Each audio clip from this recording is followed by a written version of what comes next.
Hey there, ladies and gentlemen, and welcome back. I'm your host, PattSun, and today we're going to be taking a look at r/Surviving Infidelity, where OP is about to ruin the lives of his cheating wife and her affair partner. Let's begin. I'm leaving my disabled boyfriend who saved my life at the cost of his own. Posted by Reddit user Free Tour. 3 years ago, my boyfriend and I were walking down a wet and busy road on holiday in Thailand when a car swerved at a violent speed, trying to avoid a stupid biker stopping on his phone in the treacherous weather that it was. My boyfriend, being the quick-thinking man he is, saw my frozen, terrified body in the direct vicinity of the moving car, and he jumped in front of me, pushing me away from the impact at the same time. I was left with some nasty grazes, but other than that I was fine. My boyfriend was left paralyzed from the waist down. He now lives life in his wheelchair. He has been diagnosed with PTSD from the accident and often has flashbacks in which he'll scream and sweat. He is distant and cold. His mental health is, to put it lightly, very bad. He spends most of his time on his PlayStation and we haven't been physically intimate for months. If he's not playing games, he'll be at the pub with his mates. He does cocaine with them. He says he can't enjoy sex anymore. He says he doesn't enjoy sex, with being the way he is. I've tried to tell him I still think he's gorgeous and no attraction is lost. He doesn't believe me. He has gained about 4 stone and finds no value in healthy life choices anymore. I feel like I'm living with my best friend who I'm in love with, but like I'm in some sort of friend zone. He says I'm being paranoid. It's him, not me. He tells me he loves me. He has tried therapy. He has made an attempt to not do cocaine on the weekends. He doesn't want to do it. I have tried to encourage him to do both many times. He says he doesn't resent me. All of my friends talk about how lucky I am and how he loves me so much, but I think that's fucked up because they have no idea what it's like to be in a partnership with someone who is paralyzed. My feelings are just as strong for him as they were when I fell in love with him, but I can't do it anymore. I am exhausted. I will forever be known as the woman who left her disabled boyfriend after he saved her life at the cost of his own. Look, OP, I understand both of your sides, but I really do feel for the boyfriend. That night will be the biggest regret of his life after you leave him. But I also see where you're coming from. You're not leaving him because he's disabled. You're leaving him because he has given up on life, and that's not really fair to you either. You have communicated to him that he needs to stop the drugs and he needs therapy, but he refuses. So now you're leaving. It's understandable. And now for today's second story. I almost lost my relationship with my son. Posted by Reddit user EveryStop. My late wife and I had our son when we were really young. We stuck together and were together until she died 4.5 years ago when my son was 14. It was devastating for me, and for 2 years it was just the two of us. When he was 16, I met my now ex-girlfriend. She was the first person that had made me happy since my wife died. She told me that she was fine with me having a son, so I thought everything was fine. Because of that, I failed to see how horribly she treated him. It's fully my fault. I was more worried about me not feeling sad anymore than my son. I didn't truly realize what I had put my son through until he left the day after his 18th birthday and sent me a long message detailing everything. I spent the rest of the night crying before immediately breaking up with her. I gave him some space for a little while before messaging him and explaining how sorry I was and that I broke up with her, and would like to meet up with him to apologize further, but I understood if he didn't want to do that. Thankfully he agreed. We had a long conversation where I apologized multiple times, making sure not to blame him for anything and letting him know that I want a relationship with him, but will respect it if he doesn't want that. He told me that he wanted to, but slowly. We've been rebuilding our relationship over the past few months. I know it's going to take longer to fully restore it, but it's a start. Last night he came over and asked if he could move back in. I of course said yes, and we hugged for the first time in a while. He's going to move back in a couple of days. I am very grateful that we've been able to rebuild our relationship. My son is all I have, and I don't know if I'd be able to live with myself if I lost him too. I know that it's 100% my fault, which is why I'm so grateful that he's giving me a second chance.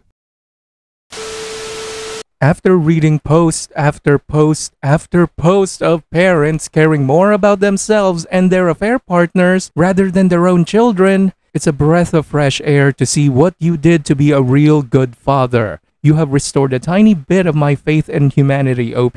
Well done. And now for today's final story. My ex-spouse lived two separate lives. Posted by Reddit user Dude Name.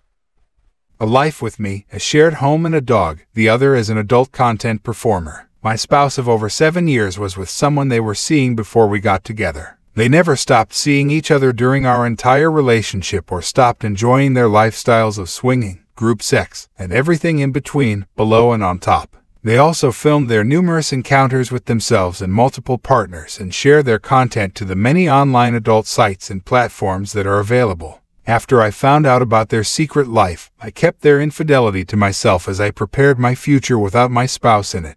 I ended the relationship the day I found out, but gave the reason that things were just not working out as we were going through a very rough patch the previous few weeks and the relationship was on a steady decline the last couple years. A couple weeks after my initial breakup declaration, my ex and I had a heart-to-heart talk and both of us decided separating would be the best course of action to save any kind of friendship. We would continue to live together amicably and as roommates while we prepared for our separation. 4 long, torturous months, I allowed them to believe that our breakup was mutual as we remained best friends and roommates. Continuing as friends and staying in each other's futures was the best planned path for all involved, because I meant so much to them and they couldn't imagine their life without me in it. During that time, I was able to solely acquire the home we shared and to plan our relationship's real demise. 4 long, torturous months, I sat through the countless sobbing sessions, fake tears due to the thought of losing me as a partner, their person, their one. I gritted my teeth and bit my tongue through it all and never revealed their infidelity, their secret. As we parted ways that final time to continue our journey as friends, I blindsided them with no contact, no reconciliation, no hope of reconvening at a later date. I promised them that their infidelity and online NSFW presence would be safe with me. In return, they never contact me ever again throughout our lifetimes. They understood the gravity of the terms and agreed. I blocked them completely in all aspects, or so I believed. During these past 3 months after they moved out, they continue to find ways to contact me, and I continue to use the leverage of exposure to honor my no-contact request. But to no avail. The amount of people involved within their lifestyle that are currently protected is concerning, friends and their family included. Lives, relationships, jobs, and public views will all be affected if I sing their song. My reluctance to expose them initially was out of compassion for those who would be heavily and directly affected by the truth, but are not in their secret circle. I have learned now that it is not my burden to bear. They chose their actions and the consequences that come with their choices. My silence has been a gift, a very generous gift at that. All they had to do was allow me to live my life without them in it, without their control, without them calling the narrative. But they will not let me have that one thing. The dismal thought of a future with their every protective wall coming down and the secrets within being known, do not deter them, cannot deter them, will not deter them. Why not abide to protect what you cherish? Clearly that is the life that is true to them. They were living it before I was in their life and continued to enjoy it for over 7 years behind my back. That is the question I will never receive an answer to, nor will I ever understand. I have begun a life of solitude, as every friend, family member or person with any connection to them I have blocked from my life as well. Their secret circle has family members and mutual friends in it helping to protect their infidelity and NSFW persony, so filtering through everyone was a task I wasn't up for. And at this point, I also do not trust anyone with any sort of link to them. I absorbed all of the untrue claims of my poor mental health due to the breakup,